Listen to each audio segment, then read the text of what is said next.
Welcome to this edition of Dufferin Life. I'm your host, Tina Avery. Thank you so much for tuning in. We're going to talk about something that makes me eternally happy, and they're fuzzy and they're furry and they're creatures and they're part of your families and we love them. We're going to talk about animals today. But joining me today, we have Don Lyons from the Ontario SPCA Orangeville Animal District.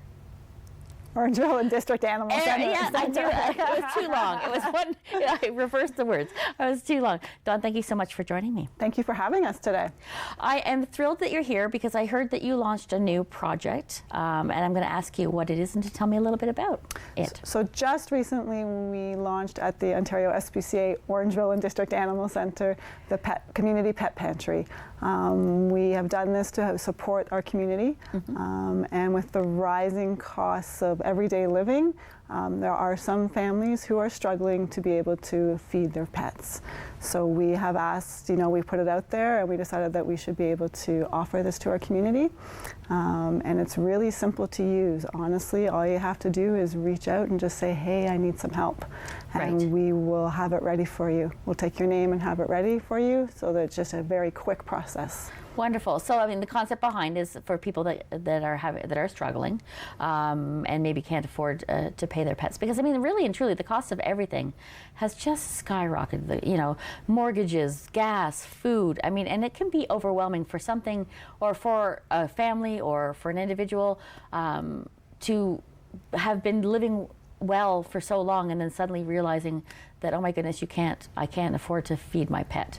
And I think, correct me if I'm wrong, that some of these people would go with less so that they can be able to feed their pets for themselves. Absolutely, and our goal at the Ontario SPCA is also to keep pets and their families together. So any way that we can support that is very important. So if that means we can give out a bag of dog food or some cans of cat food to a family struggling, so that pet stays in their home with their people, and both need each other as well. Right. That's very important to us. So let's get this out there to our community. Yeah, absolutely. Which is why I'm glad you are here.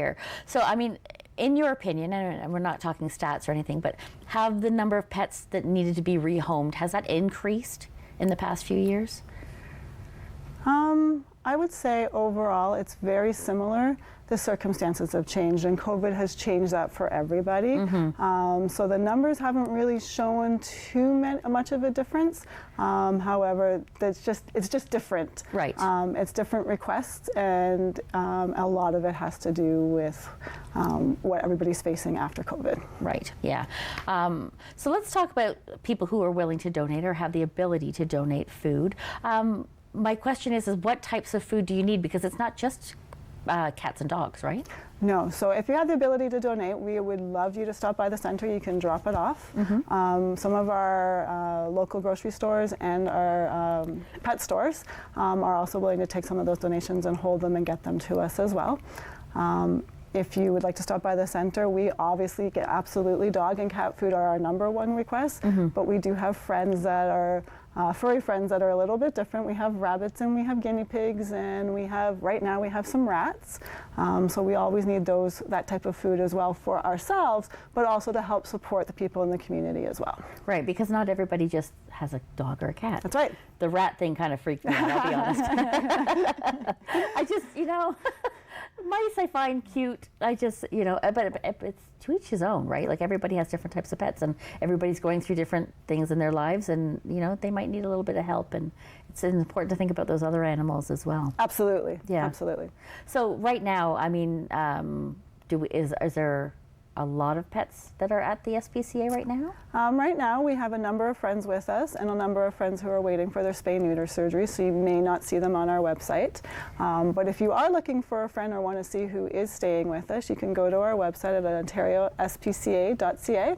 You will see a tab that says animals available for adoption. Okay. When you click on that, you can see everybody across the province in our 13 animal centers. And then if you want to filter down to the closest animal center to you, so for us it would be the Orangeville SPCA, and you can see who's staying with us, and those animals that are there are available for adoption. Okay, wonderful. And let's talk about the adoption process. So what is the process like if we wanted to get a new pet for our home, a new family member? So we typically suggest that you start looking and kind of get a feel for what you are looking for and what kind of pet and what kind of personality would fit your family.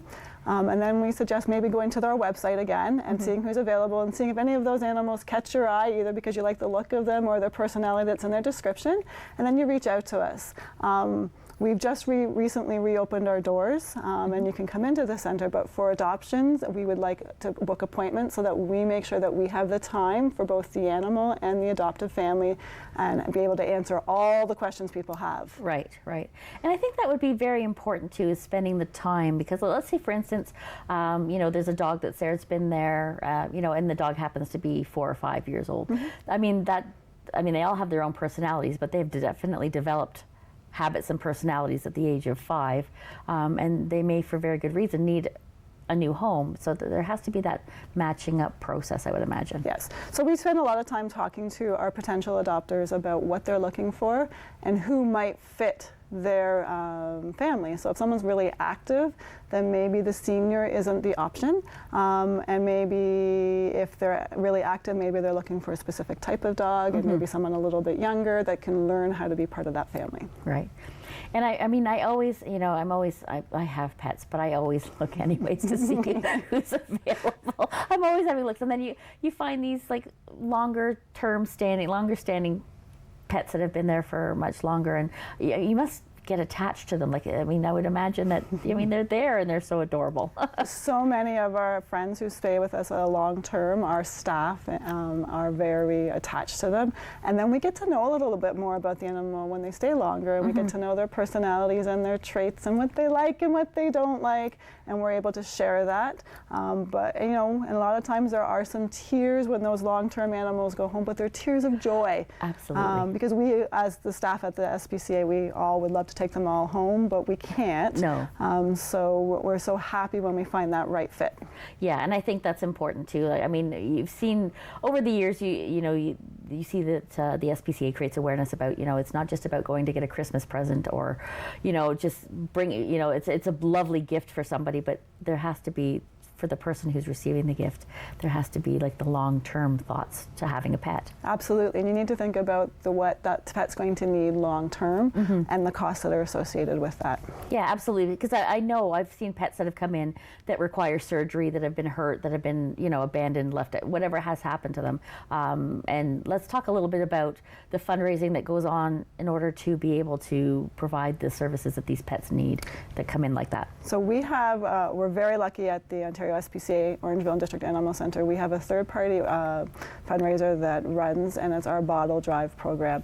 And you can donate those bottles, your beer bottles, your wine bottles, to that drive, and all those proceeds come back to us. And it's phenomenal what these volunteers do for us. We are so lucky to have that group of volunteers, and we wouldn't be able to do what we do without their support. Right. All the little fundraising when you see some kids that might have done some baking or some selling lemonade or bracelet making, those all make huge differences to us being able to provide the medical care that our animals need.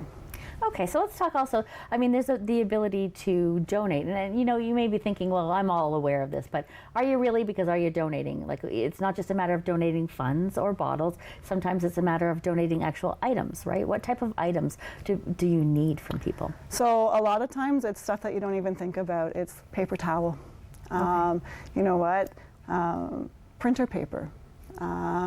Laundry soap. We do tons of laundry every day. We probably do about 5 or 6 commercial loads of laundry at the Orangeville Centre every single day. So laundry soap is a huge thing. What else? You know, toys. Toys for our furry friends. Those are always very important. And again, I know I mentioned before, but sometimes we forget about our other furry friends, so our rabbits and our guinea pigs that come in. Everybody thinks about cats and dogs.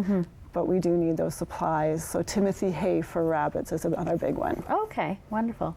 Now, in your tenure of being there, have you ever had an animal that you never expected to have at the SPCA? Or are there animals that you can't take in at the SPCA? We do our best to take in whatever we can, especially if they need some help, and then we will find the right resources if it's not an animal that we are necessarily, maybe not comfortable, but know how to help Take or care. have the equipment to help, because some of our reptile friends need the special lighting Right. and stuff. So when those animals have come in, we do them reach out to our partners that know how to actually feed and make sure that these guys have the right temperatures and stuff. Yeah, because it's definitely a very different atmosphere, having a kitten and having, and then having a reptile, which are not my favorite, but I totally understand why people, get them. They're very cool looking, a lot of them, but there's some of them that would be not allowed in my house, for lack of a better term. So how long have you been working with the SPCA? I've been with the SPCA for 5 years. Okay, wonderful. So, like I said, in that time, I'm sorry, I'm going to go back again because I think I might have forgotten some stuff. With regards to people and donations, do you need things like Yes. blankets and things like that as well? Absolutely. Blankets and towels are always great. All of our dog runs and our cat cages are lined with blankets and towels for our furry friends. So we use those every day. That's where the laundry comes from. No doubt. I was going to say, that's a lot of laundry.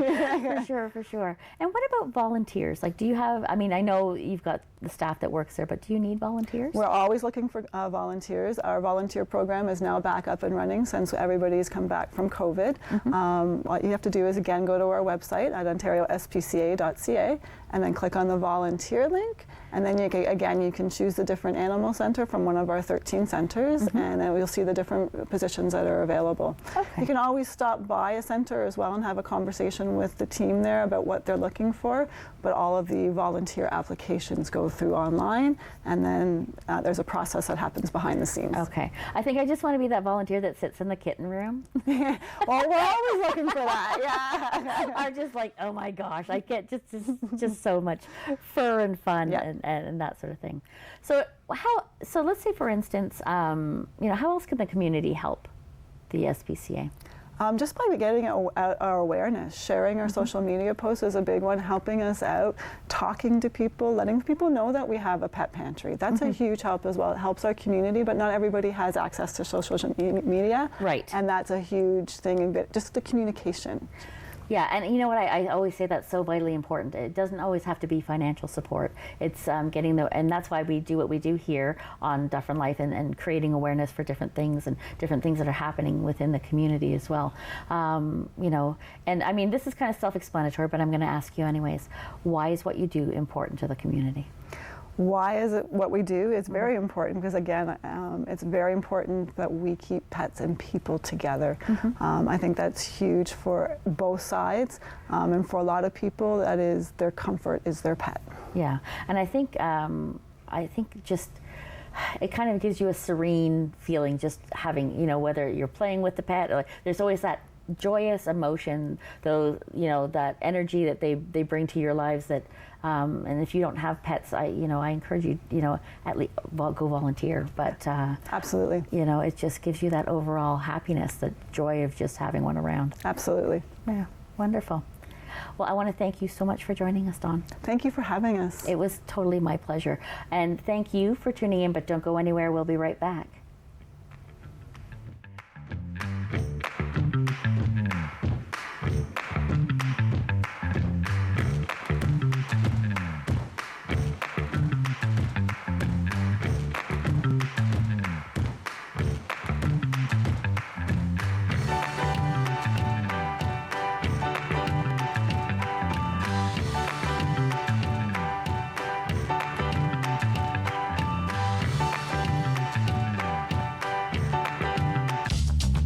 This program is brought to you by Ignite TV.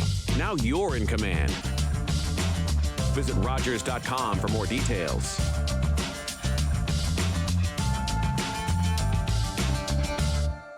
Hi, I'm Angel Morgan, host of Raising Energy on Rogers TV. Join us each week as we are back in the studio doing live psychic readings. I work with guides, guardians, angels, archangels. I'm a free-for-all. I even bring through animals and messages from loved ones to bring you closure. Check out rogerstv.com/raising energy for our listings and airtimes and for your free tickets. On the next episode of Cinema Scene, film critic Margaret Molly Raspberry returns to discuss queer themes in film, Also, Blackberry and Guardians of the Galaxy Volume 3 interviews.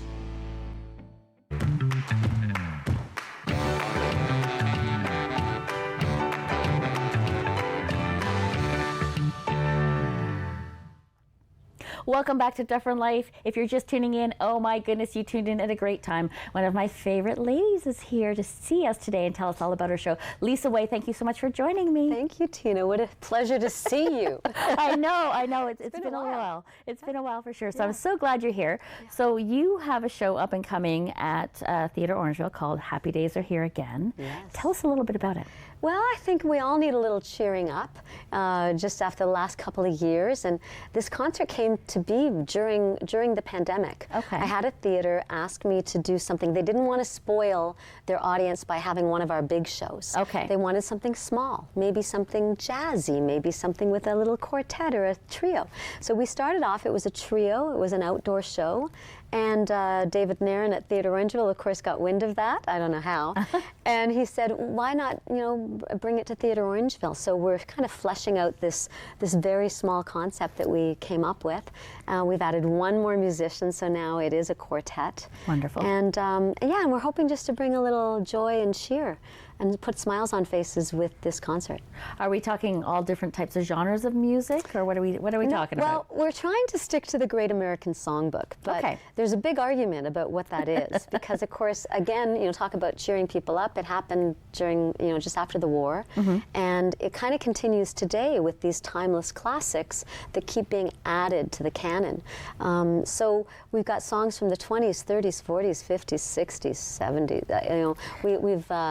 I'm trying to think if we've got anything really modern. I have to include Joni Mitchell. Right, of course. And we're including a Gordon Lightfoot song because we're on tour right now with Gordon Lightfoot. And I love, Burt Bacharach just passed away, and I thought, okay, he's got to be in the show too. But yeah, so there's some really old classics from, Gene Kelly and Fred Astaire and the Broadway movie musicals that I loved growing up, to some more, more cool jazz. Right, yeah. Sounds like a lot of fun. Yeah, it is. So let's talk about, we're going to get into who's going to be playing and who we're going to be seeing and all that sort of thing, but let's talk about how you go about creating a new show like that. Like, I mean, I understand the concept behind where this one came from, but there must be a process in kind of figuring out how to put it all together. Well, really, it's picking your favorite songs. So I asked the fellas to give me some lists of some songs that they love, and then I look at them and I try to, we don't want all George Gershwin. Right. Gershwin. There's one great story in the concert that I'm throwing in, just because Norm Foster is such a huge favorite of Theatre Orangeville audiences and a dear friend of mine. And Norm wrote the book for the musical A Foggy Day, which is a Gershwin musical at Shaw Festival. And that came about, that was in 1998, so it's a big musical. It's never been on the stage at Theatre Orangeville, unfortunately. But that came about because George Gershwin, years ago, had started writing this musical based on P.G. Wodehouse's novel, A Damsel in Distress. Okay. And he was so keen, and he was writing, They Can't Take That Away From Me is from that musical. And then RKO, they bought the rights and they filmed it without many and most of George Gershwin's songs in it. Oh, so he was so disappointed, Gershwin, and he never got to do that. So Shaw Festival learned about that story and thought, why don't we complete the musical that George Gershwin wanted to do? So they asked Norm Foster to write the book. Oh, so we're putting the title song from that show in our concert. So there's just, I love, me, I love the stories behind the song. So that, if you're watching, that's the spoiler alert. You'll hear that story. I just thought it was so charming, and so what I did was I just asked the fellas, and then okay, we want a Cole Porter. Great. Somebody loves Cole Porter. Great. Oh, we want a Harold Arlen. Oh, wonderful. And then I said to them, so who do you think of today's artists, the Beatles, who deserves to be great American songbook, but it's more the classics that will continue to live on, that are timeless. So we're just throwing some in that we think are timeless and are classics. Well, I'm going to tell you right now, if you have not seen any of Leisa Way's shows, you really do, because I just love the stories that Lisa's talking about, because you're not only hearing the songs that you want to hear and you've gone there to see, but you're hearing something that you may not have known before, which I think makes your shows very unique. Well, it's fun for us because the connection with the audience is what it's all about for me. And singing the song sometimes you're in your own world when you're singing a song. You have to create that in order to act out those moments of the song. But the connective tissue for me of my concerts is talking to the audience. And you know, we just did 2 shows today, which is why I'm dressed in this. So very sparkly. I'm so underdressed today. And you know, yeah, that's my favorite part of the concert is when we actually get to share and connect with our audience. So and it's funny because today an audience member who you know, but I won't single out, said to me, "Oh, that song that you sang, Both Sides Now," Joni Mitchell, is in the movie, the one, oh my gosh, no, it's Of course, it slips your mind, yeah. It's Emma Thompson and Alan Rickman. Okay. And it's famous at Christmas time with Hugh I know. Grant. Hugh Grant, Love. yeah. Oh my gosh, Love Actually. Love Actually. Thank you, Tina. You saved the day. Saved the day. Love Actually. I forgot that Joni Mitchell's song is an integral part when Emma Thompson, when she thinks he's giving her the necklace, but he gives her a CD, and she realizes he's got a mistress, and he bought the necklace for her. And they play that song, and the CD is Joni Mitchell, and you hear the music. So I thought, oh, there's a great story that I didn't know about or realize. You know? Right. Yeah. So I love hearing new stories. So it's wonderful when an audience member comes up to me after a show and shares a story, and we're finding that a lot with our Gordon Lightfoot concert. So many stories. I was just going to bring that up and say, I know, I mean, Early Morning Rain is a phenomenal show that you put on, and now that we've lost such an icon, I can't imagine, I was going to ask you what it feels like performing and how the audience might be reacting differently now. There's a lot more tears, whereas before, when we did the concert 3 years ago at Theatre Orangeville, that was the world premiere, and then we shut it down because of COVID. It was really just honoring him, and people, I think, came away thinking, my gosh, I had no idea how many songs he wrote and how many gorgeous songs he wrote. Whereas now we look out into the audience and see people crying at any different time, just because his songs evoke emotions in people. And again, you know, circling back to the Great American Songbook, to me, that's what these songs do. They evoke emotions. You know, when you're singing "Someone to Watch Over Me," George Gershwin, oh my goodness, you know, it really, the Happy Days Are Here Again is what we're calling the concert, because it's an iconic song that Judy Garland sang, Barbra Streisand, but it's a song of joy. It's a song saying, and Sunny Side of the Street is another one we're putting in the concert, because it's about picking yourself up, dusting yourself off, and starting all over again, no matter what has happened. I read something about, you know, every day is just a fresh new beginning from yesterday. So whatever happened yesterday, it's in the past. Just think of today as a new beginning, whatever's going on in your life. And so many of these songs are really inspiring, which is really fun for us. We actually don't rehearse. We're rehearsing soon for this upcoming concert, and I've included my fiddler, my violinist, because he's a classically and a jazz musician. He studied at Humber. And I thought, I want a little swing in this show. I want a little swing. So we've added a fiddle player, a violin, I guess. I don't know what you call it in a jazzy kind of concert. I guess it's a violin. It's still a violin, yeah. So it's just going to be a lot of fun. Absolutely. So, in case you're wondering and you haven't seen it on the screen, it's playing at Theatre Orangeville June 27th to 29th at www.theatreorangeville.ca. I'm going to get my hand slapped for that one. 519-942-3423. Oh my gosh, it's been, I can't believe 424-1295? Yeah. I don't know. Anyways. The 1-800 number. And I was going to say, and there's locals, because I'm local, obviously. I live in Orangeville. I have for 23 years now. And Bob Hewis, who's my bass player, was my original bass player in my Patsy Cline concerts when I started doing this 15 years ago. He is an outstanding bass player, standing upright bass, which to me, I love it. you know, to hear Bob solo, he is, I just get goosebumps when I listen to him solo on these songs. So whenever I play with Bob, I'm always thinking, okay, what song do I want him to solo in? Right. Because I just love hearing him play. He's just so beautiful, and especially when he bows, it's just, again, it's very much Bob will probably, you know, it's like a violin or a cello, that gorgeous bowing that just tugs at your heartstrings. And then Fred Smith on guitars, who's with me in my rock concerts, and he went to Humber years ago as well and studied jazz. So it's interesting that these wonderful players that I have can play anything. And this is really fun for us to come back to sort of our roots with the standards. But the pianist that I have is a pianist that Bob and I both knew and worked with years ago when we were starting out in the business in the 80s.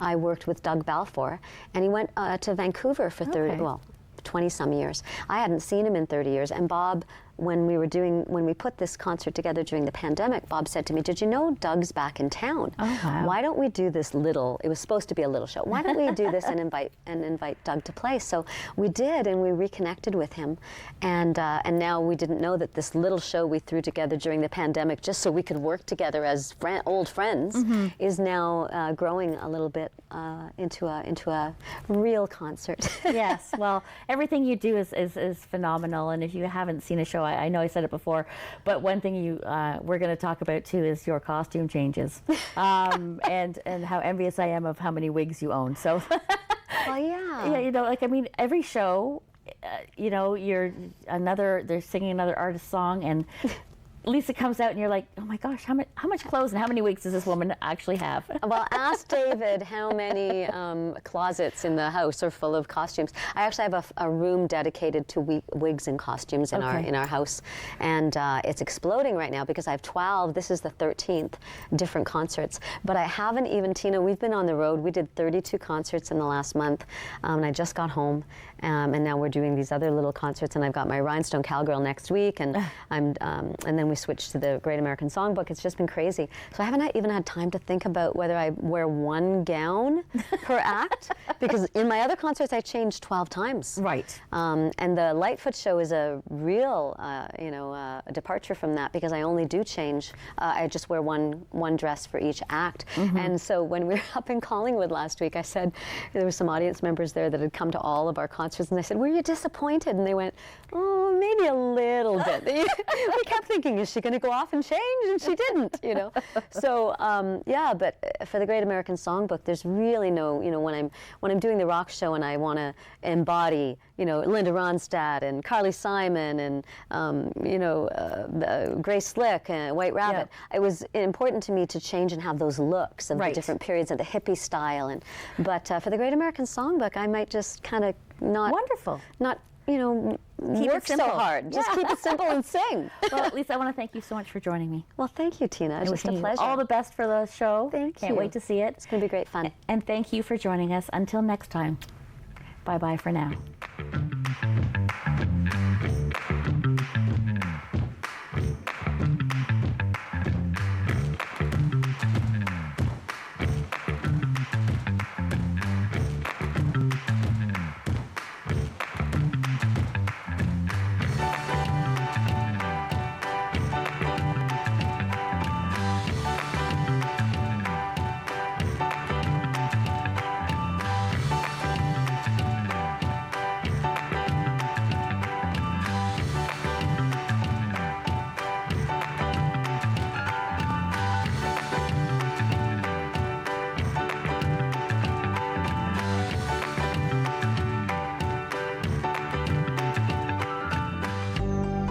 Call the Rogers TV Viewer Response Line. Email us or connect with us on social media.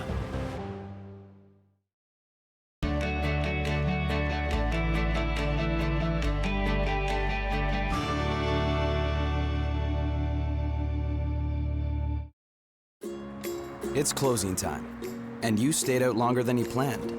So now you can't drive, and the buses have stopped running. You could always call your girlfriend.